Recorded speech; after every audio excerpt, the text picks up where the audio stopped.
Então, pessoal, boa noite, graça e paz. Sejam bem-vindos à nossa aula de hoje. Hoje a gente vai falar sobre o missionário, definições e características do arauto do reino. É uma disciplina que a gente incluiu aqui na nossa escola e ela é uma disciplina que tem a ver com o livro que eu escrevi, que a gente já vai falar em seguida para vocês. Então, vamos fazer uma oração para a gente começar. Em seguida, já vamos passar para os nossos slides. Lembrando a todos que, se alguém quiser perguntar, falar, participar, você tem toda a liberdade. Se for alguma coisa que a gente não conseguir responder agora, depois a gente pode responder no privado. E vamos estar juntos aí nessa aula. Deus e Pai, nós te damos graças, Senhor, por essa oportunidade de estarmos hoje juntos aqui na Escola de Missões IBMA. Obrigado pela vida dos alunos e também que o Senhor nos guie nessa disciplina hoje para que juntos a gente possa aprender com o auxílio e a sabedoria e a graça do Espírito Santo de Deus. Nós te louvamos por tudo e te damos graças em nome de Jesus. Amém. Então, pessoal, eu vou começar aqui com o primeiro slide. Muita gente já conhece a gente, mas esse aqui é só um resuminho da apresentação pessoal minha. Eu sou Marcelo Damaso Pereira, sou casado com a Marli há 27 anos, em maio do ano que vem vai fazer 28 anos. Sou vendedor de autopeças, fui vendedor de autopeças durante 28 anos, foi a profissão na qual eu mais trabalhei. Sou técnico de informática também há mais de 15 anos, professor de escola bíblica dominical desde meus 20 anos de idade, professor de escola teológica, assim, de forma alternada, não todos os meses, mas já dei aula em algumas escolas teológicas. Sou pastor batista pela IBMA, e também obreiro aqui na Assembleia de Deus em Santa Catarina, mas hoje nós estamos aí mais ligados com a IBMA, então somos pastor batista pela Convenção da Índia e também aqui em Belém do Pará, junto com a IBMA. E também sou presidente, né, diretor da Hope Association, que é a organização na qual nós lideramos, vai fazer 9 anos agora, dia 4 de janeiro de 2024, onde nós desenvolvemos nossos projetos, né, aqui no Brasil, a Hope Kids, e agora mais alguns projetos que já estão no nosso novo site, que vão nos auxiliar aí na captação de recursos, né, como o Bazar Solidário e Sustentável e outros projetos aí que estão entrando. Então, e também nós temos nossos trabalhos na África e na Ásia, aqui na América do Sul também, já ajudamos pastores e missionários na Europa, e a gente pretende crescer aí com o apoio de mais patrocinadores, igrejas, interessados aí nas missões transculturais. E, por fim, como título da nossa disciplina, também missionário, né? Como qualquer um de nós, como todo aquele que recebe a Cristo como Salvador, ele também tem essa característica, essa identidade aí, e esse nome, né? Então, vamos seguir aqui. Queria apresentar para vocês os 2 livros que eu escrevi, muitos já conhecem, não sei se alguém aqui ainda não sabia ou não conhece que eu tenho 2 livros escritos. O primeiro dele foi o Por Meio dele, um tratado teológico sobre Efésios, capítulo 1 e capítulo 2, onde eu falo sobre as 13 grandes conquistas alcançadas por meio da cruz de Cristo. E o segundo é Definições e Características do Missionário, que vai ser o livro que eu vou utilizar para dar aula nesse mês. Eu já disponibilizei ontem para vocês a apostila, então vocês estão ganhando aí gratuitamente, né, o livro, mesmo que em formato de texto, em PDF. Ele até está revisado, né? Fiz algumas pequenas atualizações, então você já está ganhando ele atualizadinho, corrigido. Então, a minha fala vai estar baseada nesse livro e mais algumas coisas que eu vou falar na terceira ou quarta aula, né? Mas, a princípio, a gente vai utilizar esse segundo livro que eu escrevi como base para a nossa disciplina. Nós temos também uma outra publicação, que faz parte aí desses 2 primeiros livros, que é o Caminho das Cores, que é o livreto para colorir do projeto da Hope Association. Então, todos os 3, eles estão engajados, fazem parte do nosso projeto, né? Então, isso aí é uma terceira publicação da qual eu fiz parte, mas quem encabeçou, quem teve a ideia foi a Marli, né? Eu começo, então, hoje, nessa aula, perguntando para vocês: quem é o missionário?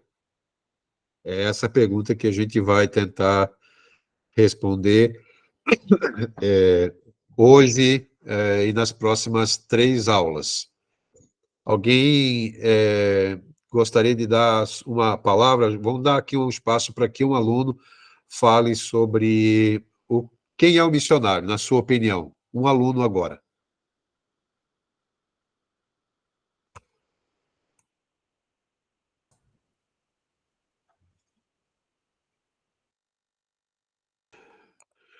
Pode falar, Luciana. Graça e paz a todos os irmãos. Já tive o privilégio de ler o livro, né?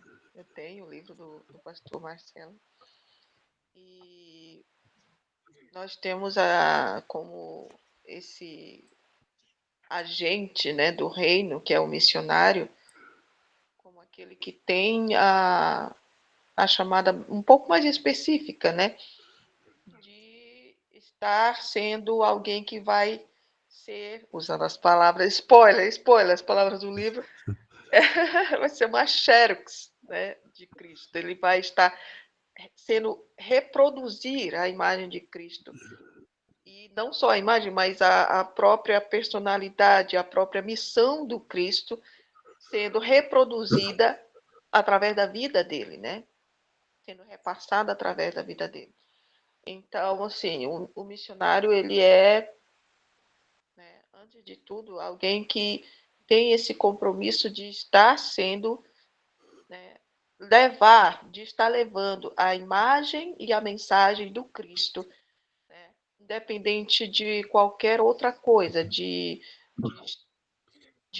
placa de igreja, né, de denominação, de costumes, embora que, lógico, ao levar isso, onde ele está, onde ele for implantado ali, lógico que ele vai ter que também considerar as questões culturais. Isso é coisa, inclusive, que com certeza o senhor vai falar mais ali na frente.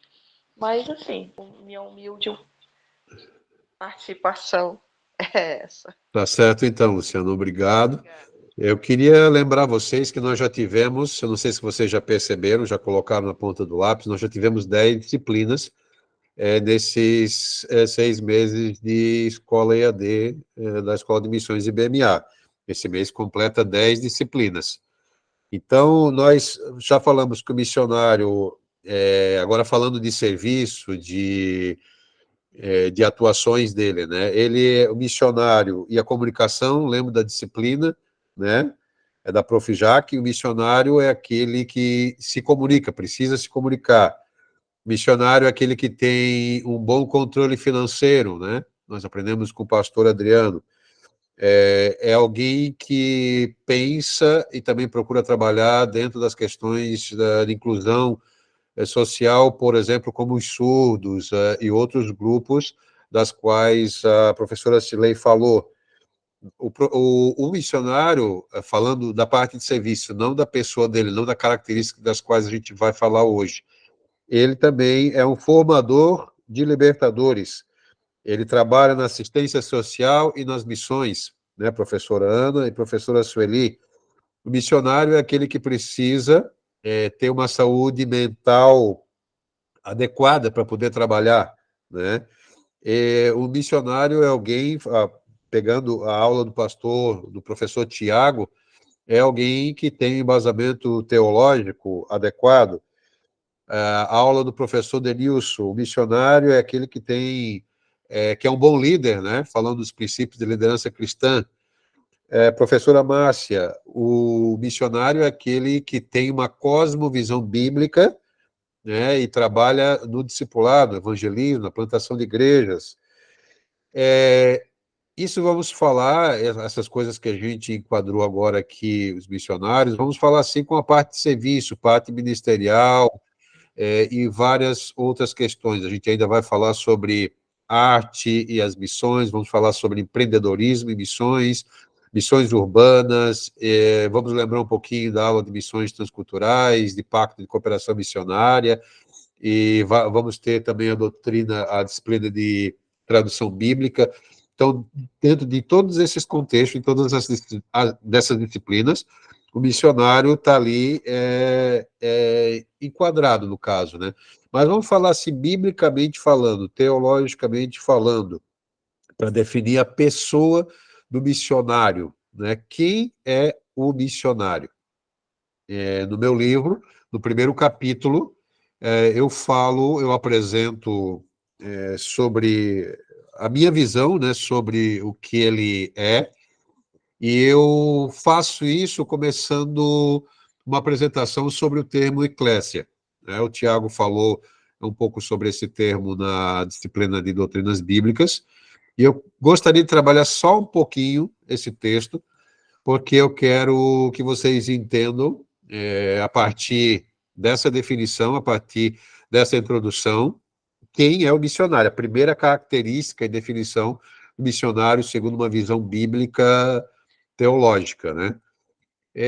Cláudio Crispim, isso aqui, todo esse material, ele está dentro da apostila, tá, pessoal? Se vocês leram os 3 capítulos da apostila que eu passei para vocês, ou vão ler, vocês vão ver todos esses pontos aqui que eu vou passar na aula hoje, exatamente lá na apostila. Então, a gente vai ficar bem dentro da apostila, porque ele é o conteúdo completo do meu livro. Então, o que é o termo eclésia? Alguém... tem muitos vídeos que falam sobre isso, muitas tentativas de definir esse termo. Muitos falam que significa chamados para fora, depois a gente vai falar um pouquinho sobre isso, mas, de certa forma, olhando para o contexto histórico do uso grego dessa palavra, a palavra eclésia significa uma assembleia, uma reunião de pessoas, que, de forma resumida, né, uma assembleia de pessoas, um grupo de pessoas que saem, né, por exemplo, uma comunidade, um bairro, uma cidade, aí de Belém do Pará, aqui de Pomerode, de Florianópolis, seja onde você estiver, lá na França, onde a Teme está. O que a palavra eclésia era, no contexto histórico para os gregos na época do Novo Testamento, e também o apóstolo Paulo, quando Cristo utilizou, eles se utilizaram dentro desse mesmo sentido. A palavra eclésia significa uma reunião, uma assembleia de pessoas que saem de dentro da sua casa, dentro do local onde eles vivem, para vir para um ambiente externo, para delimitarem, para conversarem, para discutirem sobre um determinado assunto. Uma assembleia, uma reunião de pessoas que todos têm o mesmo direito a votar, o mesmo direito a falar, cidadãos com os seus direitos civis ou de participação dentro de uma assembleia normal. Assim como a gente tem, por exemplo, uma cooperativa de crédito, como nós temos aqui em Pomerode, tem aí no Brasil inteiro espalhado, quando chega a época da Assembleia Geral, todo cooperado, indiferente dele ter R$100 na conta ou 1 bilhão, todos eles têm o mesmo direito de voto. Então, a palavra eclésia tem mais ou menos esse significado. É um grupo de pessoas que se reúne para o mesmo fim. De forma simples, é isso. Agora, falando de um contexto bíblico, né? Paulino e assim por diante. Veja aqui o nosso slide. O termo grego eclésia, transliterado eclésia, é quando utilizado por Cristo e os apóstolos no Novo Testamento, tem o sentido de um corpo, né, de um conjunto de pessoas, de um corpo constituído de iguais. Lembra que eu acabei de falar que todos têm o direito de decidir e de falar, de participar nessas assembleias, que era o significado histórico de eclésia? Então, nós somos um corpo constituído de pessoas iguais. Ninguém é maior que ninguém. Todos temos a mesma característica como salvo, como cristão diante de Deus. Não existe maior ou menor. Existem pessoas que têm mais responsabilidade e menos responsabilidade, mas diante de Deus nós somos todos iguais como salvo. Né? Um pastor salvo, um cristão de banco salvo, dentro desse termo de eclésia, são todos iguais, ninguém é maior que ninguém.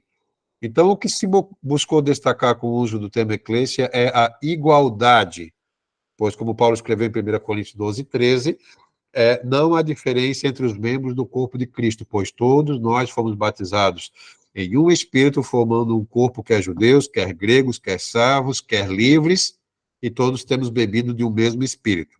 Então, o termo eclésia, no sentido do Novo Testamento, para nós, como igreja, para você, como missionário, é uma assembleia de iguais, fala de igualdade. Todos nós estamos dentro, fazemos parte de uma assembleia de iguais, de pessoas que têm a mesma igualdade. Vamos lá. Daí eu pergunto para vocês, você já deve ter ouvido falar desse termo, chamados para fora. Ele só significa chamados para fora dentro do contexto que eu falei para vocês, dentro desse contexto histórico. Não no sentido de nós sermos chamados arrancados, embora sejamos arrancados do mundo, né? Arrancados, eu digo, no sentido de sairmos do Egito e virmos para Cristo, né? Nesse sentido.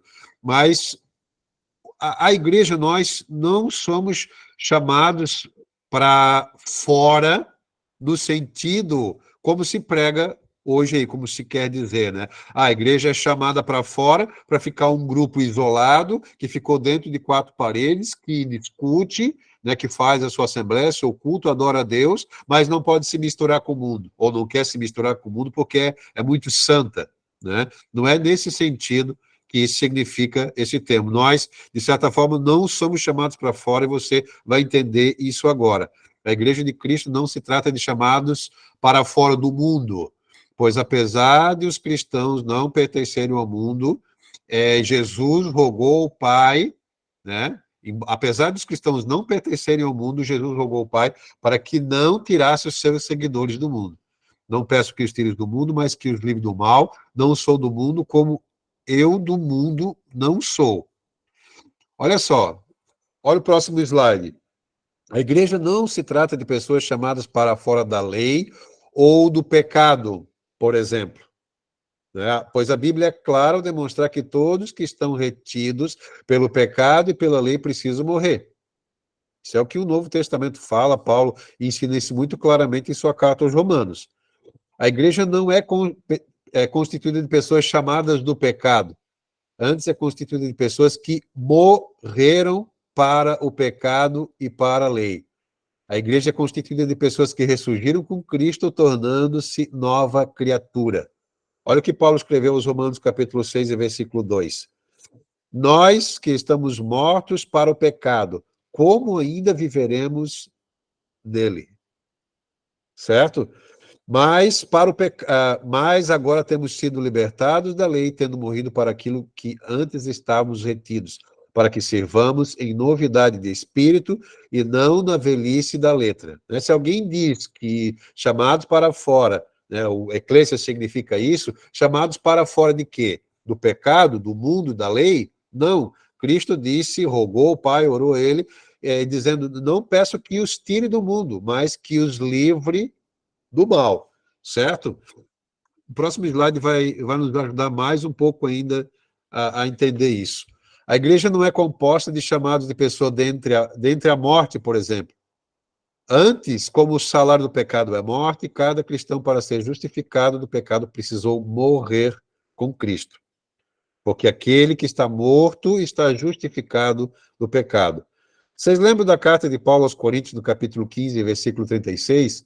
Lá ele fala sobre isso, né, que nós precisamos morrer para que possamos nascer com uma semente incorruptível, né, que é a semente espiritual, a semente produzida pelo novo nascimento, onde nós ingressamos agora no reino de Deus. Embora vivamos no mundo, embora tenhamos a natureza da carne, embora estejamos rodeados pela condenação do pecado, que é a morte, embora a lei esteja aí, embora os pecados estejam aí, nós agora vivemos dentro do reino, o Espírito Santo de Deus vive dentro de nós e, de certa forma, agora nós vivemos no Espírito. Deveríamos viver no Espírito, né? Então, aqui o versículo, Colossenses capítulo 3, versículo 3 fala que aqueles que compõem o corpo de Cristo, na verdade, estão mortos para o mundo Eles não são chamados do mundo, para fora do mundo, não são chamados para fora do pecado, embora não devem pecar, não são chamados para fora da lei, não são chamados de fora. Por quê? Porque eles estão mortos para o mundo, para o pecado e para a lei, porque eles nasceram de novo em Cristo e estão vivendo numa outra realidade, numa outra dimensão, né? O reino de Deus que já foi estabelecido, que é e ainda não é, porque ele começou em Cristo, quando ele veio aqui na Terra, estabelecendo o reino de Deus dentro de nós, certo? Então, dessa forma, nós somos chamados para ingressar dentro do reino de Deus, porque aqui do mundo é impossível nós sairmos, nós precisamos viver com ele, precisamos ser luz, precisamos ser sal, não é mesmo? Então, aqueles que compõem o corpo de Cristo, na verdade, estão mortos para o mundo, o pecado e a lei. Colossenses 3:3. Porém, ressurgiram e vivem para Deus em novidade de vida. Eu pergunto a vocês, como viver uma vida de vitória sobre o pecado, a lei, a morte e o mundo? Né? Embora estando aqui no mundo, embora sofrendo no corpo a chaga do pecado, como que nós podemos viver uma vida de vitória sobre este pecado, sobre a lei, sobre a morte e sobre o mundo? Como? Paulo escreve a resposta em Gálatas, capítulo 2, versículo 20, quando ele diz: estando crucificado em Cristo Jesus e vivendo pela fé nele. Já estou crucificado com Cristo, disse Paulo, e vivo não mais eu, mas Cristo vive em mim. E a vida que agora vivo na carne, vivo-a pela fé no Filho de Deus, o qual me amou e se entregou a si mesmo por mim. Então, a única maneira de nós termos uma vida de vitória sobre o pecado, a lei, a morte, o mundo, porque nós não vamos ser retirados do mundo. Jesus orou ao Pai dessa forma. O que ele disse, peço que os livre eles do mal. Não é mesmo? Romanos capítulo 8, versículos 2 até o 4, ele vai completando esse pensamento, né, sobre estar crucificado em Cristo, ter ingressado dentro do reino de Deus. Ele diz: porque a lei do Espírito de vida em Cristo Jesus me livrou do quê? Me livrou da lei, me livrou do que mais? Do pecado e me livrou da morte. Porquanto que era impossível a lei, visto como estava enferma pela carne, Deus enviando o seu filho em semelhança da carne do pecado, Jesus veio em forma corpórea de um homem, mas sem pecado, ele não pecou. Pelo pecado, ele condenou o pecado na carne. Olha só que frase, que coisa até difícil de entender, mas de certa forma Jesus veio na semelhança, né, num corpo que poderia pecar, mas ele não pecou. E né, por essa semelhança desse corpo perfeito que Jesus teve, embora humano, embora com possibilidades de pecar, ele condenou o pecado na própria carne dele quando ele foi crucificado na cruz. Por que isso? Para que a justiça da lei se cumprisse em nós, que não andamos mais segundo a carne, mas segundo o Espírito. Né? Vamos continuar aqui. Diante dessa perspectiva bíblica, quem é o missionário? Por que eu falei isso? O missionário é um dos iguais, ele faz parte da eclésia, ele faz parte do corpo de Cristo, ele não foi tirado do mundo, ele permanece aqui. Jesus só orou para que ele fosse liberto do mal. Esse cristão, esse salvo, esse missionário, ele ingressou dentro do reino de Deus, faz parte do corpo de Cristo, e por meio do Espírito ele vai conseguir, né, vencer o pecado, a morte até mesmo que ele venha morrer fisicamente, ele tem a esperança da ressurreição e da recuperação por meio de um corpo glorificado da vida eterna, e de outras verdades das quais nós falamos aqui. Dentro dessa perspectiva bíblica e teológica, né, quem é o missionário? Eu pergunto a vocês. Se nós olharmos para Romanos capítulo 10, versículos 8 e 9, nós vamos completar o que eu já falei até aqui da seguinte maneira. O texto diz, porque todo aquele que confessar com a sua boca, né, a Jesus Cristo, e em seu coração crer que Deus o ressuscitou dentre os mortos, ele será o quê? Ele será salvo. Então, qualquer ser humano que confessar com a sua boca e seu coração crer efetivamente em Cristo e passar pelo novo nascimento, ingressar dentro do reino de Deus, ele vai ser salvo. Ele é um salvo. Isso é bíblico, é a salvação por meio da fé. Efésios capítulo 2, né, versículo 8, pois por meio da fé nós podemos ser salvos, não é por meio de obras para que ninguém se glorie, porque não há mérito algum em nós. Todo mérito da nossa salvação pertence a Cristo. Todo mérito, não há mérito algum em nós. Nós recebemos por graça, misericórdia e favor divino, né?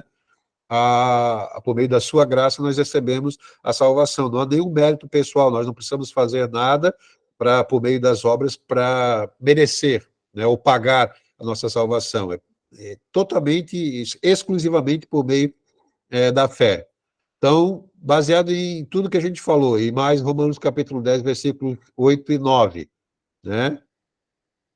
Quem é o missionário? O próximo slide vai responder. O missionário, em primeiro lugar, a primeira característica que a gente pode definir o missionário, em primeiro lugar, ele deve ser o quê? Um salvo. Ter efetivamente nascido de novo, reconhecer efetivamente que Cristo é o Salvador dele, ter confessado isso, crer no coração, se arrepender dos seus pecados, né, nascer de novo, ingressar no reino de Deus, se submeter à palavra, se submeter ao novo patrão, ao novo Senhor. Então, em primeiro lugar, acima de tudo, isso mesmo, Silei, todos nós somos missionários. Por quê? Porque todos nós somos salvos. Todo salvo é um missionário. Então, em primeiro lugar, acima de tudo, ele precisa ser um salvo. Você imagina que tragédia espiritual, que tragédia missionária, que tragédia cristã, né? Um missionário, alguém que sai para a rua para entregar um folheto, que vai fazer um trabalho social numa comunidade, que vai desenvolver um projeto na sua igreja, na sua cidade, no seu estado, ou ainda mais sério, ir para um campo de missões transcultural. Você já pensou esse missionário, essa pessoa, sair do seu contexto para ir para uma outra nação ou desenvolver um trabalho sem ter convicção pessoal da sua salvação? É praticamente impossível, né, nós sermos um missionário se, em primeiro lugar, nós não sermos primeiramente um salvo. Olha o próximo slide. Em primeiro lugar, ele precisa passar por onde? Pela cruz. Ele precisa ter convicção pessoal da sua salvação. Porque como que eu vou pregar sobre Cristo, sobre o amor dele, sobre arrependimento, sobre a salvação, sobre a vida eterna, sobre o evangelho do reino, né? Sobre o ensinamento de Paulo, por exemplo, a carta aos Romanos? Como que nós vamos falar de um Cristo que opera milagres, né, se nós não temos convicção pessoal da nossa salvação? Então, ele precisa ser um salvo, ter passado pela cruz, ter convicção pessoal da sua salvação, ele precisa crer primeiro.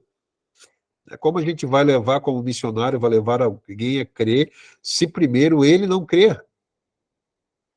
Precisa ser admitido na Assembleia e Família de Deus, precisa ser admitido na eclésia, né? Nessa Assembleia de iguais, esse grupo de pessoas que agora se reúnem, né, publicamente, seja onde eles estiverem, para deliberarem sobre o reino, para se apresentarem diante do rei, para saber quais são as ordens, para saber o que vai ser votado, o que nós precisamos fazer, né?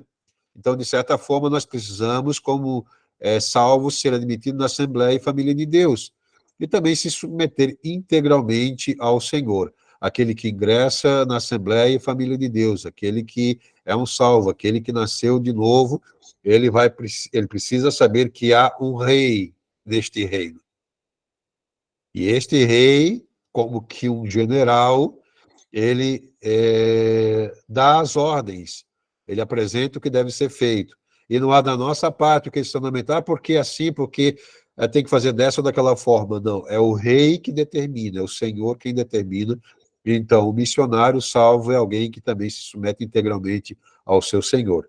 Então, a primeira característica que eu vejo do missionário, que a gente pode definir biblicamente, ele teologicamente, o missionário é um salvo. Não há possibilidade de nós fazermos o que quer que seja, né, no reino, na igreja, seja perto ou seja longe, se nós não sermos, em primeiro lugar, um salvo. Não sei se vocês concordam com essas verdades. Se vocês assim concordam, puder dar um joinha, escrever alguma coisa no chat, a gente vai ficar feliz e vai entender que vocês estão compreendendo, tá, pessoal? Então, em primeiro lugar, acima de tudo, o missionário é um salvo. Um salvo. E, como a Cilei falou, todo salvo é um missionário. Eu escrevi no meu livro, e também está na apostila que vocês vão ler, que existe o que a gente chama da universalidade chamado missionário. Olha só o que diz aqui o slide. Com respeito à universalidade do chamado dos salvos para serem missionários, né, cada crente, cada salvo, cada novo nascido, cada um que foi liberto do pecado, da lei, cada um daqueles que morreram, né, para o mundo, o pecado e a lei, e agora vivem com Cristo, cada um daqueles que estão convictos de sua salvação, que tem um erro de português, né, da sua salvação, devem ser multiplicadores da mensagem do Evangelho. Então, Deus, ou melhor, todo aquele que foi salvo por Cristo é um missionário. Deus não escolheu somente alguns para serem missionários. Jesus, quando deixou a grande comissão, falou, portanto, ide, fazei discípulos, batizando-os em nome do Pai, do Filho e do Espírito Santo. E quando ele disse isso, ele se referia a todos. Então, todo salvo é um missionário. E todo missionário precisa efetivamente ser, primeiro, um salvo. Obviamente, pessoal, nós não estamos falando aqui de chamados específicos, né? Por exemplo, um chamado apostólico, missionário, um chamado específico para missões transculturais, ou seja, até mesmo para alguma coisa a nível nacional aqui no Brasil, no seu estado, mas nós estamos falando do missionário que em todo lugar que ele está, ele representa a Cristo. Ele defende a Cristo, ele defende o Evangelho, levanta a bandeira do reino, prega a palavra, testemunha, fala do amor de Cristo, né? Então, eu estou falando desse missionário, porque todos somos missionários. Não tem como a gente escapar dessa verdade, até porque daí nós chegamos nesse slide aqui, que diz o seguinte, um jargão missionário bem conhecido aí, que vocês já devem talvez até ter falado, ou já ouviram alguém comentar e dizer, que existe um jargão que diz que a obra missionária se faz com os pés dos que vão, com os joelhos dos que ficam, e com os recursos dos que contribuem. Ele é parcialmente verdadeiro, esse jargão, pois todos somos convocados para executar o ID de Cristo. Em Mateus 28, né, 18 até o 20, Marcos 16 até o 15, a tradução mais efetiva, mais clara, a partir do grego do Novo Testamento para o português, deveria ser, enquanto estamos indo, preguemos, ensinemos e façamos discípulos. Então, essa é a tradução de Mateus 28 e de Marcos capítulo 16. Enquanto estamos caminhando, enquanto estamos indo, nós estamos sendo missionários, ou seja, nós estamos pregando. Essa é a quinta característica do missionário que a gente vai falar na próxima semana, certo? Hoje a gente vai tratar só das primeiras três, que estão registradas no meu livro. Então, o salvo, que, portanto, é um missionário, o missionário, que, portanto, é um salvo, ele precisa ir, seja perto ou longe, ele vai orar seja por missões perto ou longe, e ele vai contribuir por missões sejam perto ou sejam longe, né? Não adianta só dizer que eu dobro meu joelho e alguém vai contribuir e alguém vai ir. Não. Nós precisamos, de certa forma, estar enquadrado dentro dessas três vertentes. Ok, pessoal? Então, esse slide termina essa primeira parte, essa primeira característica, né, do missionário, que é ser um salvo. Então, todo missionário deve ser, em primeiro lugar, um salvo. E todo salvo, consequentemente, vai ser, ou deve ser, né, deveria ser, conforme o ensinamento bíblico, porque foi Cristo quem falou, não somos nós que estamos dizendo, nós só estamos repetindo ou enfatizando o que ele disse, né? Então, o que nós precisamos fazer? Discípulos. Ensinar e fazer discípulos. Então, aí tem um dedo apontado para mim e para você, né? Para todos que estão assistindo a aula. Você, aluno, é um missionário. Você se considera um autêntico salvo? Você não precisa responder aqui. Você tem convicção, né, pessoal, firmada em seu coração, que você é um autêntico salvo? Reflita nesse momento sobre sua convicção pessoal com respeito a Cristo e ao plano redentor no Calvário. Plano redentor do Calvário. Né, sobre esses primeiros slides, essas primeiras palavras dessa aula de hoje. Né? Você é um missionário. Se considera um autêntico salvo? Fica aí essa reflexão para você fazer, escrever sobre isso, né? Se auto conhecer, né? Para ver como que está a sua convicção, que nível de cristianismo, ou de fé, ou de sua resposta a Cristo, né? A maneira como você enxerga, né, o Evangelho, como você enxerga o Reino, como você enxerga o Novo Testamento, como você enxerga a mensagem da cruz, né? Como que você enxerga toda essa realidade do Reino, da vida eterna, de ser uma testemunha de Cristo, né? Como que você vê isso? Então, uma reflexão aí para nós sobre essa primeira característica do missionário. Pessoal, se vocês tiverem alguma dúvida, quiserem falar alguma coisa, por favor, levante a sua mão e participe, certo? Eu vou seguir agora aqui para a segunda característica, ou definição do missionário que eu apresentei no meu livro. E eu escolhi essa foto aqui. Eu acho que os da vanguarda vão saber o que que é. Eu não sei, eu acredito que todos que estão aqui na sala devem saber o que que é esse equipamento. Quem se atreve a dizer que equipamento é esse? Falar ou escrever?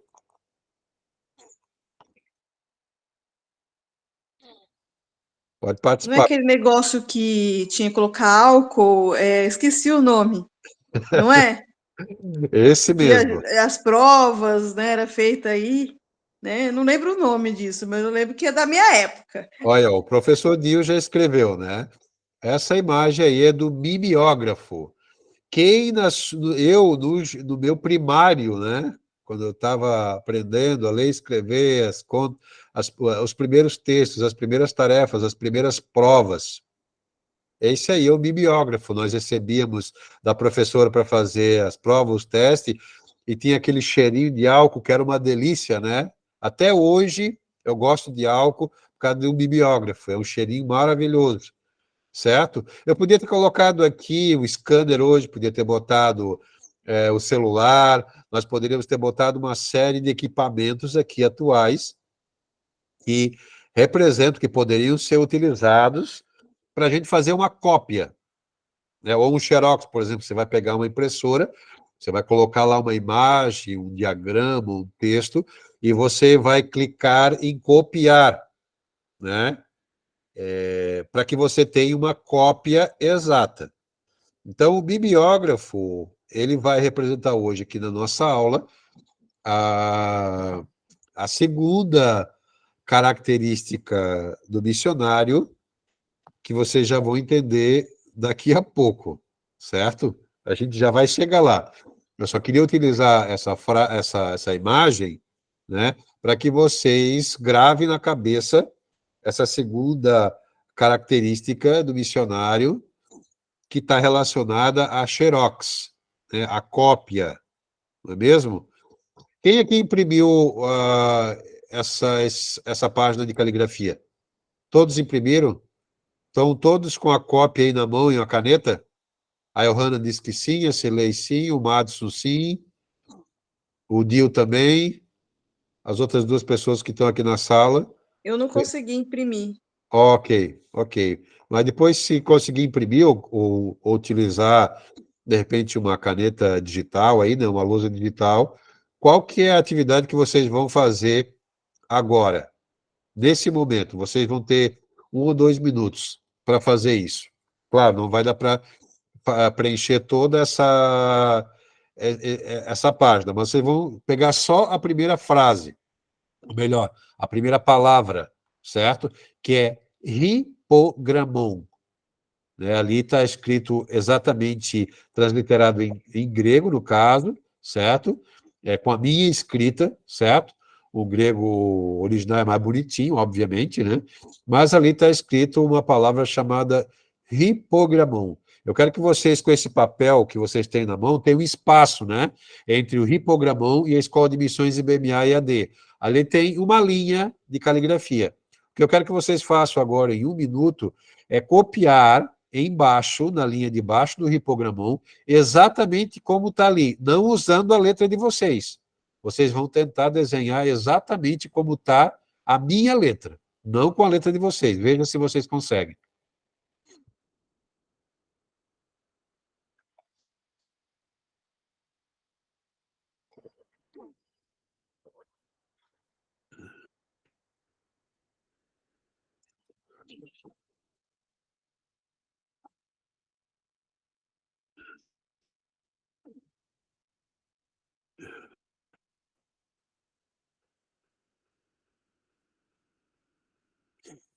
São apenas 10 letras.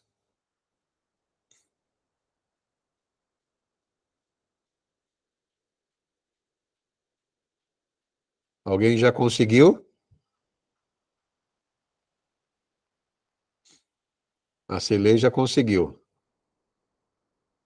O Madison também. Se alguém depois conseguir bater uma foto, a Johanna também. Se alguém conseguir bater uma foto bem bonitinha, o Dil também, conseguir bater uma foto bem legal, bem focada e botar lá no grupo, eu agradeço. Depois, no final da aula, na hora que você tiver um tempo, você pode escrever as outras 3 frases, copiando exatamente como eu escrevi, não com a letra de vocês. Vocês vão seguir a caligrafia como se fosse o professor na sala de aula no primário ensinando a vocês a ler e escrever. Vocês vão copiar exatamente como está aqui, porque o objetivo é, didaticamente, vocês lembrarem da aula de hoje como hipogramon, vocês já vão saber o que de uma cópia, significa uma cópia exata de algo, né? Então, por isso que eu falei para vocês que é importante vocês copiarem a minha letra e não fazerem com a letra de vocês. A Celei disse que foi muito difícil, mas ficou parecido, tá bom? Tá bom. A proposta é só exercitar, porque pegue, por exemplo, gente, os manuscritos hebraicos, as letras cursivas do alfabeto hebraico que os caras desenhavam à mão e que faziam cópia e mais cópias. Eram exatamente iguais uma à outra, não tinha diferença. Como é que aqueles caras conseguiram desenhar aquilo tão igual? Né? Então, isso lá é um exemplo de uma cópia exata, né, de uma palavra escrita, por exemplo. Né? Aqui a ideia foi a mesma. Vamos seguir para o próximo slide. 1 Pedro, capítulo 2, e versículo 21. Olha só o que Pedro escreveu. Agora a gente vai pegar esse versículo e vocês já vão começar a entender claramente o que eu estou querendo dizer para vocês. Porque para isto sois chamados. Porque Para isto, eu vou parafrasear agora, porque para isto vocês foram salvos, porque para isso vocês se tornaram missionários. Vamos agora dizer aqui, parafraseando. Pois também Cristo padeceu por nós, deixando-nos o quê? O exemplo, para que sigais as suas pisadas. Nesse versículo, nós temos duas características do missionário. Nós vamos falar agora da primeira, desse versículo aqui, que é a segunda do meu livro e a segunda da aula de hoje. Nós vamos utilizar aqui a palavra exemplo, né, para definir a segunda característica do missionário. Lembra da palavra que vocês desenharam agora há pouco, que é a palavra hipogramão? Lembram? Hipogramão, que vocês desenharam? Então, o que essa palavra significa? Essa é a palavra que foi utilizado pelo apóstolo Pedro, inspirado pelo Espírito Santo, no capítulo 2, versículo 1, para descrever o que nós somos, como uma segunda característica do missionário. As nossas versões bíblicas, em português, elas pobremente, sim, se leia ali, eu desenhei como um Y, mas na verdade é um Y grego. Eu só desenhei Y para vocês saberem que a gente fala hipogramão, né? Porque o U, né? O Ru de Rupo, no caso ali grego, a gente fala como Ri, né? Hipogramão, no caso, né? Porque ele tem o som de Y, digamos. Então, as nossas versões portuguesas, elas pobremente traduziram o hipogramão como exemplo, certo? Como nós lemos aqui, 1 Pedro capítulo 2, versículo 1, eu tirei da edição Corrigida e Fiel. Mas o significado é muito mais profundo e abrange ainda mais implicações ao texto bíblico. Tecnicamente, o termo grego hipogramos, né, é uma palavra composta de dois termos gregos, rupo, sob, por debaixo, e grafo, escrever, com referência à forma das letras ou ao seu conteúdo. O que, portanto, significa, de uma forma completa a palavra, uma cópia escrita que inclui todas as letras do alfabeto, dada aos iniciantes, aos alunos, como uma ajuda para aprender a como desenhá-los. Isso foi descrito por Dionei Kleber Vieira e está citado lá na apostila e no meu livro. Então, hipogramão significa, tecnicamente falando, etimologicamente falando, tem esse significado. Continuando ainda o significado dessa palavra. Em termos simples para os dias de hoje, é como uma criança, um novato, que está aprendendo a escrever as letras do alfabeto e precisa de um molde que esteja por debaixo, para ele seguir com o lápis e assim aprender como desenhar as mesmas, pois essa era a forma mais comum usada para se alfabetizar as pessoas no idioma grego nos tempos de Jesus. Por isso, Pedro, inspirado pelo Espírito, faz uso desse termo no texto acima mencionado, 1 Pedro 2, 21. Sabendo agora isso, podemos expandir o significado do texto, pois, segundo nos coloca Pedro, Jesus é o nosso hipogramos, nosso hipogramão. Jesus deixou-nos, através das Escrituras, e dele mesmo, porque ele é a palavra viva, um hipogramos, ou seja, um modelo, um molde escrito para qual nós devemos desenhar todo o resto. A vida de Cristo é a vida, ele é a palavra viva, como acabei de falar. O hipogramos, sobre o qual nós devemos desenhar toda a nossa vida. Isso aqui também foi escrito por Vieira, só uma continuação do significado, né, do que ele vinha tratando até aqui. Continuando ainda no significado de hipogramão. Jesus Cristo é o exemplo. Ele é o quê?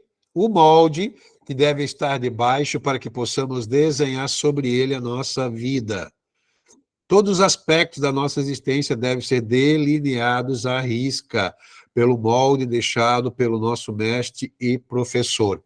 Deus, por meio do seu Filho, nos deixou as diretrizes para que sejam representadas por nós. O missionário deve usar o Salvador como seu molde para aprender com ele a trilhar o caminho da obra e do reino de Deus, e assim ter êxito em realizar e cumprir o chamado de executar as ordens do Deus vivo. Olha só o significado, como ele está se construindo, pessoal. Então, lemos no registro bíblico que quando os soldados, olha isso aqui, gente, que quando os soldados foram prender a Jesus, foi necessário criar um método de identificação, pois todos eram o quê?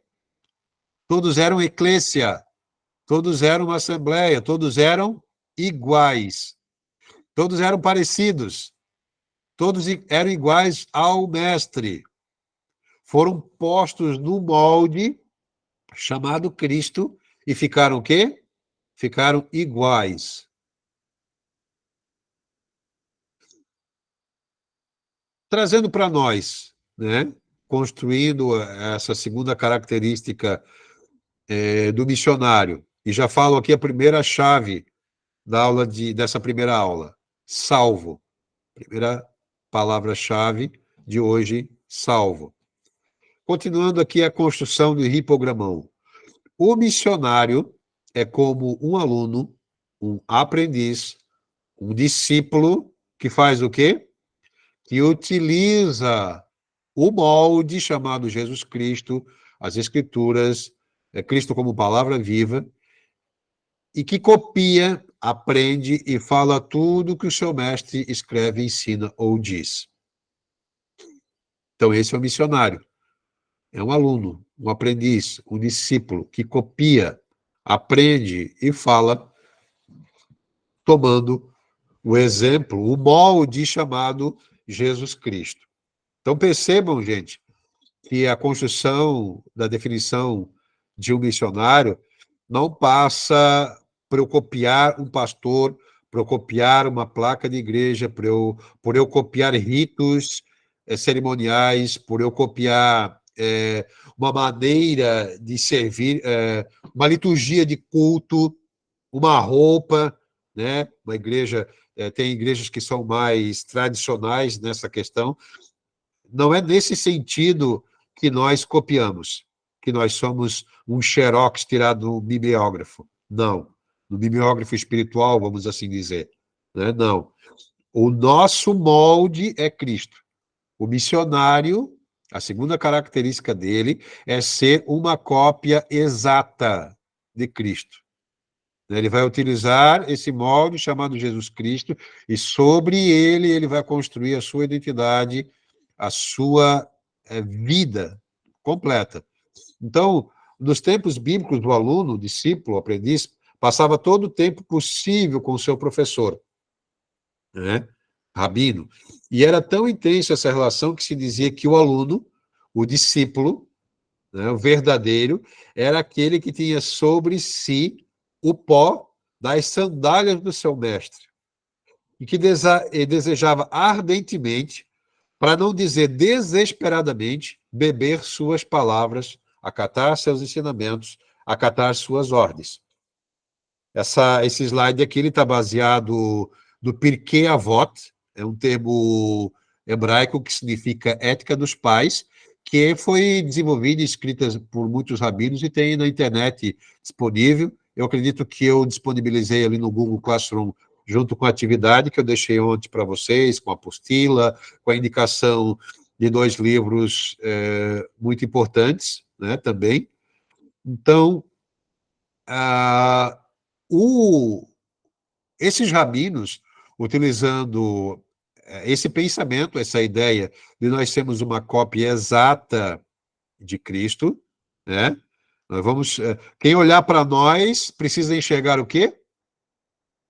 Cristo. Precisa ver na prática Cristo, em todos os sentidos. Então, olha a responsabilidade que nós temos como missionários.